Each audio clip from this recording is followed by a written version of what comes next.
My name is Josley. I would say I've been full-timing for the last 3 years now with my family, my wife and 2 kids and 2 miniature schnauzers. My background, it's been in construction for the last 20 plus years.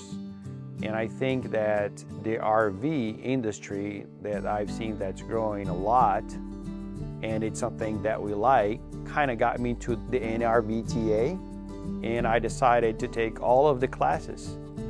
So today I'm already certified RV tech and inspector. So I've been here for 9 weeks. This is actually my very last week taking solar this week. I'm excited about starting my business being an RV inspector and technician so I can, number one, help people too. Because I know there's a lot of us out there that don't have a clue how the RV works. So one thing that my family and I are all being excited about it is just for our new future in this world of the RV industry and traveling and seeing other people, exploring this great country. I think that anybody would come to school, they would have a really blessed time between all of the instructors, all of the everything that the school has to offer. So this is my story.